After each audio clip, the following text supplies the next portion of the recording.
अस्सलाम वालेकुम जी। मेरा नाम डॉक्टर नवीद हैदर है और मैं कंसल्टेंट पेडियाट्रिक सर्जन हूँ, यानी बच्चों का सर्जन।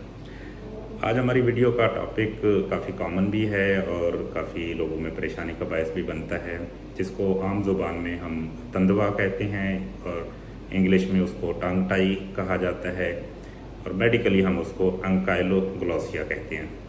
अब जल्दी से मैं बताऊंगा कि टंग टाई है क्या। टंग टाई आपने अक्सर लोगों ने देखा हुआ होगा कि ज़ुबान जो है हमारी वो नीचे जो फ्लोर ऑफ माउथ है उसके साथ जुड़ी हुई होती है, तो वो जो अटैचमेंट होती है उसको हम टंग टाई कहते हैं।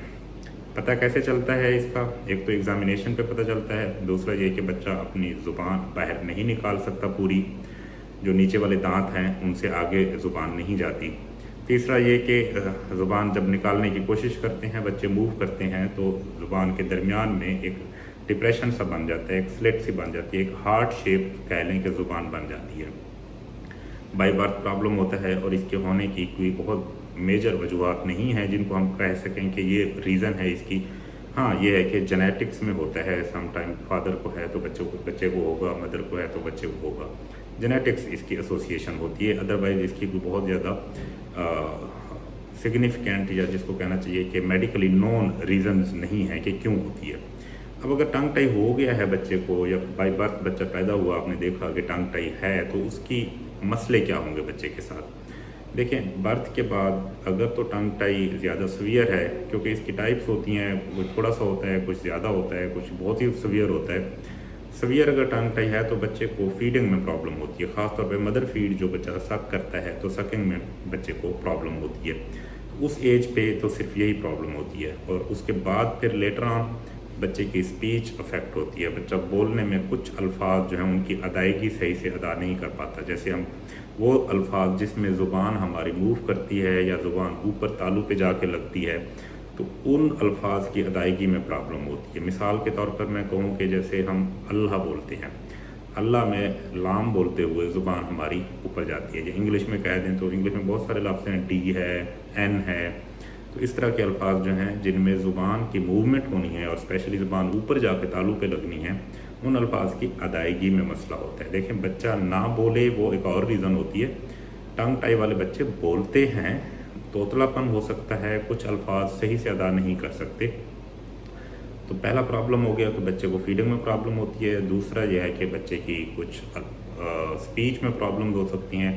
तीसरा ये होता है कि जो बड़े बच्चे होते हैं उसमें ज़ुबान, चूँकि ज़ुबान ने मूव करना होता है, हमारे दांतों की जो अंदर वाली साइड है उनकी सफाई खाने के बाद ख़ासतौर पे पार्टिकल जो वहाँ होते हैं वो दांत ज़ुबान की मूवमेंट की वजह से वहाँ से निकलते हैं, तो वो प्रॉब्लम्स हो सकती हैं। तो ये गिनी चुनी 3-4 प्रॉब्लम्स हैं। अब इसको ऑपरेट करवाना चाहिए, नहीं करवाना चाहिए, कब करवाना चाहिए, ये सारा डिपेंड करता है सिम्टम्स के ऊपर।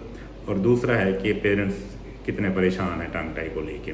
सिम्टम में अगर बच्चा ब्रेस्ट फीड नहीं कर पा रहा सही से, बच्चा रोना शुरू हो जाता है, बच्चे को भूख लगती है, ब्रेस्ट फीड आ भी रहा है मिल्क, फिर भी बच्चा उसको सक इन नहीं कर पा रहा, तो इसका मतलब है कि बच्चे की टंग टाई रिलीज़ करनी चाहिए।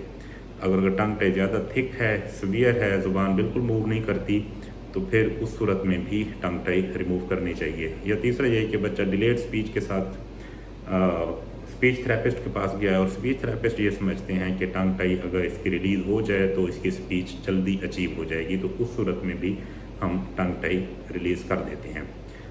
अब इसको कैसे ऑपरेट किया जाता है या इसकी क्या रिक्वायरमेंट्स होती हैं ऑपरेशन की? देखें, कोई भी सर्जरी होती है तो हम एज के हिसाब से डिसाइड करते हैं, एज के हिसाब से और दूसरा सीवियरिटी के हिसाब से। अगर बच्चा 1 साल से कम उम्र का है तो उसको हम बगैर बेहोशी के टंग टाई रिलीज़ करते हैं। उसमें स्प्रे यूज़ कर सकते हैं सुन करने के लिए, क्रीम यूज़ कर सकते हैं सुन करने के लिए, तो बगैर बेहोशी के हो सकता है। अगर बच्चा 1 साल से ऊपर हो जाता है तो फिर हमें उसके लिए बेहोशी देनी पड़ती है, बेहोशी दे के टंग टाई रिलीज़ किया जाता है। अब रिलीज़ कैसे करते हैं, ये हर सर्जन की अपनी डिफरेंट टेक्निक होती है, डिफरेंट तरीके से किया जा सकता है। अगर सिंपल एक बैंड सा, एक थ्रेड सा बना हुआ है, उसे सीजर से भी काटा जा सकता है। अगर ज़्यादा थिक है उसे ब्लेड से भी काटा जा सकता है। ब्लेड से काट के कुछ लोग ऊपर स्टिच भी लगाते हैं, कुछ लोग स्टिच नहीं लगाते। लेज़र से भी काटा जा सकता है। एक हमारी मशीन होती है जिसको हम डायथर्मी कहते हैं, जो कट भी करती है और एजेस को बर्न भी करती है, उससे भी किया जा सकता है। तो जिस भी तरीके से किया जाए सारे तरीके ठीक होते हैं। हर सर्जन की अपनी चॉइस होती है, अपनी प्रेफरेंस होती है। मैं आम रूटीन में डायोथर्मी मशीन से करता हूँ, जिसके काफ़ी सारे फ़ायदे होते हैं कि ब्लीडिंग नहीं होती, हीलिंग जल्दी हो जाती है और दोबारा ज़ुबान के जुड़ने के चांसेस उसमें नहीं होते और टाँके नहीं लगाने पड़ते। तो ये मेरी छोटी सी वीडियो है टंग टाई के बारे में। अगर आपको कोई सवाल हो तो कमेंट में ज़रूर कीजिएगा, और अगर वीडियो आपको अच्छी लगे तो लाइक कीजिएगा और अपने फ्रेंड्स के साथ शेयर करें। Thank you.